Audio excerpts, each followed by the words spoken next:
If you want to learn English, then you came to the right place. I will teach you some practical lessons, some practical tips. I'll give you some practical grammar tips. But also today, we are going to look at some common mistakes, some unusual grammar, and especially tense formations. Because everyone knows the usual things. I was happy. Easy. I am speaking.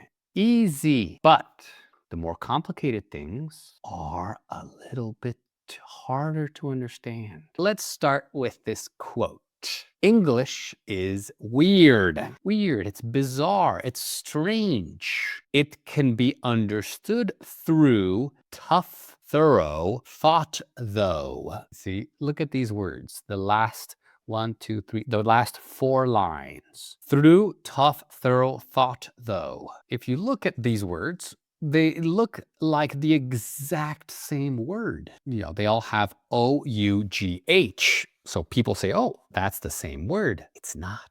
And the pronunciation is completely different. People say, oh, English is so weird. It's so weird. But the truth is, all languages are a little bit weird. We live in a world, in a scientific world. We want everything to be zeros and ones in perfect order, perfectly scientific, with perfect rules, no exceptions, absolutely robotic language. But humans are not robots, right? We're not robots. And languages are alive. They reflect different people, different traditions, different ways of thinking.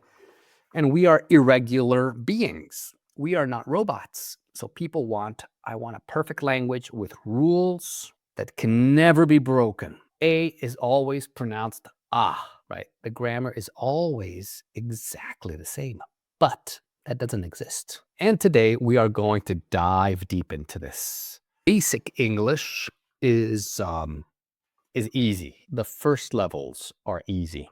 Why? Because it's like, let's say I go, you go, we go, they go. Like in most languages, the conjugation changes from person to person. When you get to advanced English, that's where a lot of the confusion can come. A tuk-tuk driver in India, in Calcutta, can say, where you go? I go to market. Very good. So everyone can say that, you know. Everyone can say the simple things. But when it comes to more advanced, like every language, it is harder. What I've heard that for linguists, linguistically speaking, Spanish is the easiest one, at least from the European ones, because it has that regularity. The way you see it is the way you read it.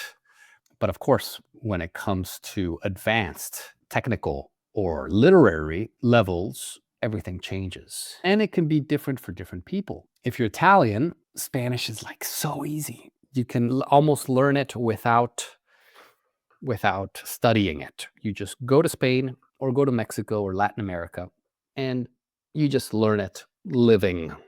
Same with Portuguese. That's how I learned Portuguese. If you're German, Dutch is very easy. Maybe Swedish is very easy. Maybe Danish is very easy, right? If you're Polish, Czech, Ukrainian, so easy. You can learn it passively, right? So it also depends where you are, what your first language is, right? It's a very complex thing. But let's go deeper. So in terms of the grammar constructions. So you have this girl, she's in the library, and we have several options here, several constructions that could work. Had she studied harder, she might have secured the scholarship. If she studied harder, she would have secured the scholarship. If she's studying harder, she would secure the scholarship. If she would have studied harder, she might have secured the scholarship. Only one is correct, right? So here, she didn't get the scholarship. She didn't. Okay, so you are saying, okay, She took the exam yesterday and she studied 3 hours, let's say.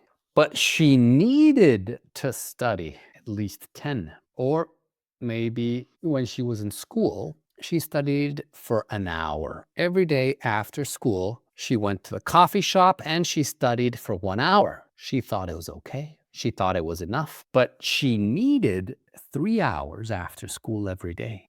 To get the scholarship, she needed to study for 3 hours every day, but she didn't. So had she studied harder, she might have secured the scholarship.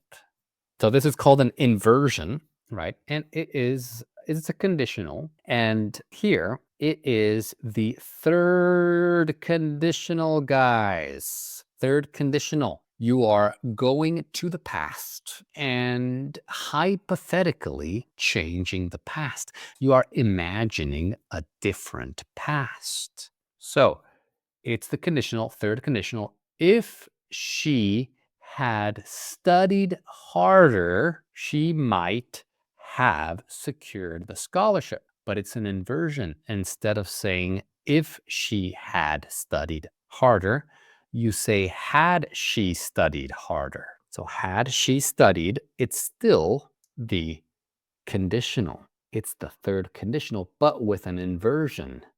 Okay, good. You can't have bought so much food. Half of it went to waste. You couldn't have bought so much food. Half of it went to waste. You needn't have bought so much food. Half of it went to waste. You mustn't have bought so much food. Half of it went to waste. A, B, C, or D. All right, choose the right option. This guy bought a lot of groceries at the supermarket, at the grocery store. He bought loads and loads of food, but a lot of the food went bad. There was too much food in the fridge, and most of it didn't get eaten. There was just too much of it. That's what happens to a lot of people. They buy too much food.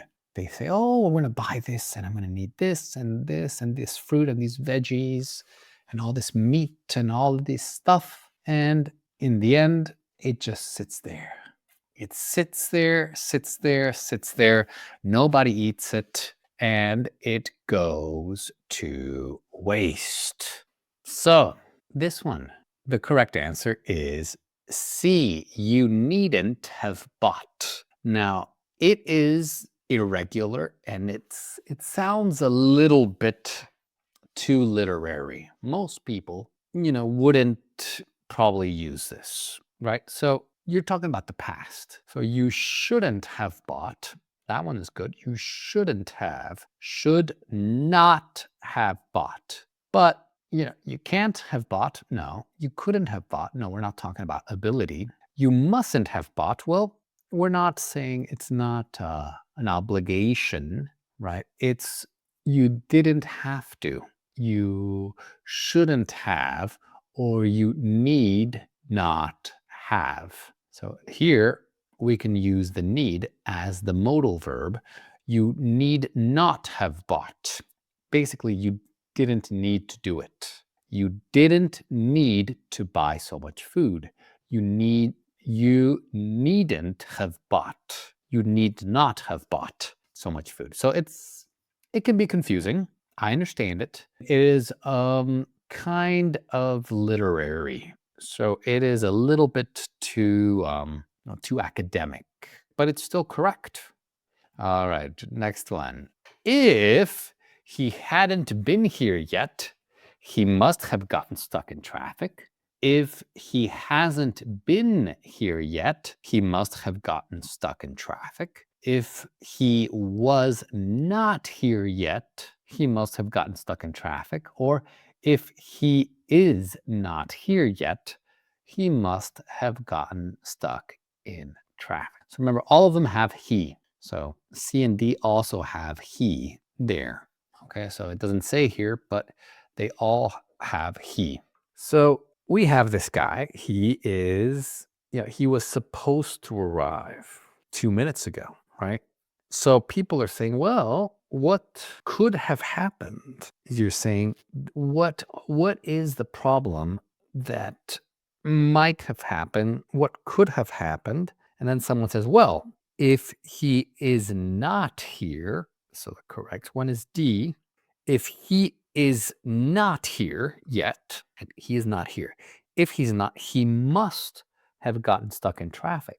The must have, here it's you're sure about it. You are absolutely sure that the only reason he is not here is that he got stuck in traffic. That's the only reason that's possible. There's no other possible answer. He must have gotten stuck in traffic. This is a mixed conditional because here it's not if he had arrived earlier, it's if he is not here. If you don't know the mixed conditionals, you must have forgotten them. Another one that a lot of people get confused with. It's the ought. Ought to. When you say you ought to, means you should. This is a modal verb, kind of like need to, want to, would like to. So you need the to. Don't forget about the to. Now, with should, you don't say you should to go. No, you say you should go. With ought to, you need both. You ought to go. You ought to be going. You should have gone. You ought to have gone. Or you should have been going. You ought to have been going. So basically, ought to, you can replace it with should. They're interchangeable. So I ought to tell her the truth, but I hesitated. I ought to told her the truth, but I hesitated. I ought to have told her the truth, but I hesitated. I ought to had told her the truth, but I hesitated. A, B, C, or D. Which one is right? I ought to have told her the truth, but I hesitated. So here, hesitate is in the past. You are trying to change the past. You're trying to imagine a different past. You imagine that it would have been a better idea to tell her, I should have done it. I should have learned the conditionals. I should have studied before coming to class, right? I should have. I ought to have. I ought to have spent some time in the UK. I ought to have learned English when I was younger. I ought to have taken English classes when I was young. Next one. They shouldn't were driving in that storm. They shouldn't to have driven in that storm. They shouldn't had driven in that storm. They shouldn't have been driving in that storm. Okay, only one is right. Look at these cars. They can't move, right? They're drowning. This is very dangerous. And it happens a lot whenever there's a flood. So people are overconfident. Now, there was a storm, there was a flood, and they shouldn't were driving in that storm, meaning it was a bad idea. It was a bad idea to drive. They shouldn't to have driven. They shouldn't had driven, or they shouldn't have been driving. All right. The correct one is D. They shouldn't have been driving. Why? Because they were driving. It's a continuous action. I am driving. I was driving. So it was continuous, was driving. So here they shouldn't have been driving. Next one. The project is said to be groundbreaking in its approach. The project was said to be groundbreaking in its approach. The project was saying to have been groundbreaking in its approach. The project has been saying to have been groundbreaking in its approach. So which one of these is right? This is a passive voice. So people say the project is groundbreaking. That means it's revolutionary. People say it, but here, when it's in the passive form, you need to change it a little bit because it's different when it's in the passive voice.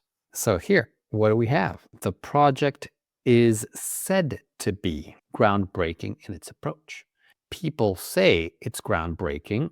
The project is said to be groundbreaking in its approach. So it's passive and the passive form, and it's in the present.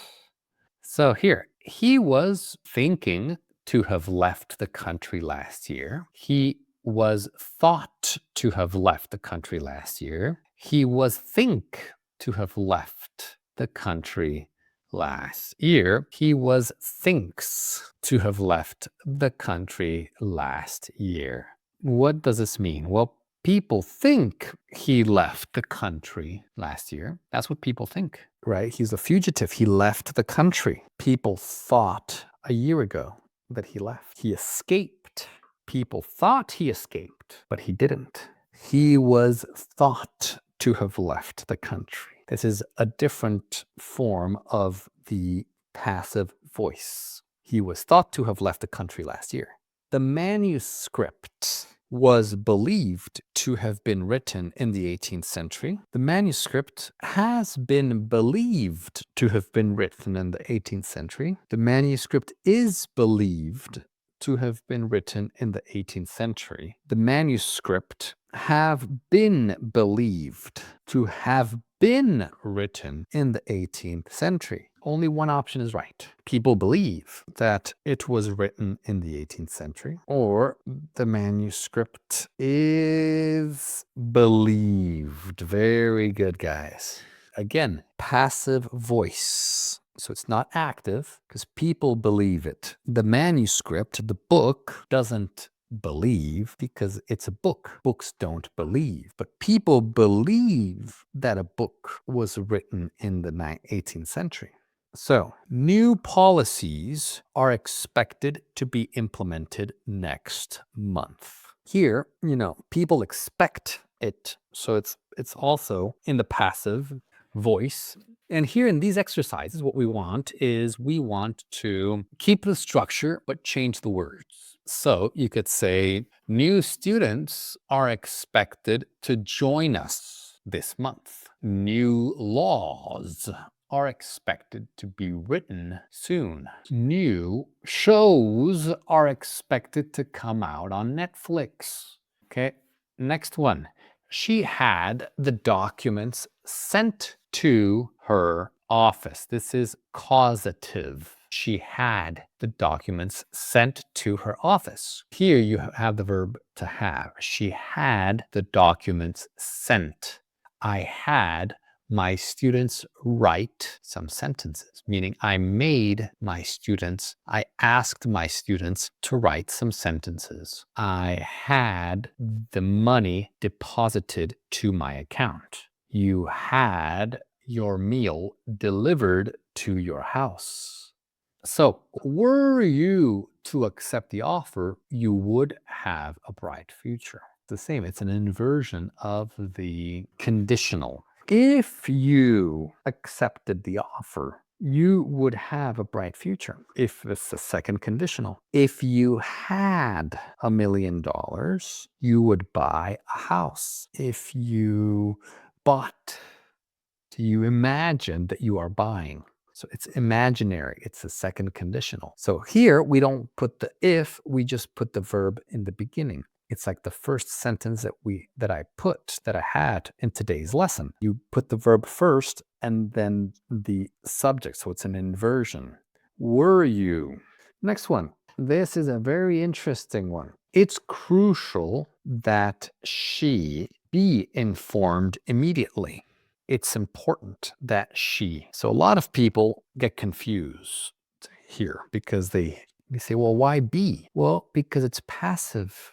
She is not informing others. Others are informing her. It's crucial that she inform her boss. That's good, but that's not what we are saying here. This lady, she is the boss. People need to inform her.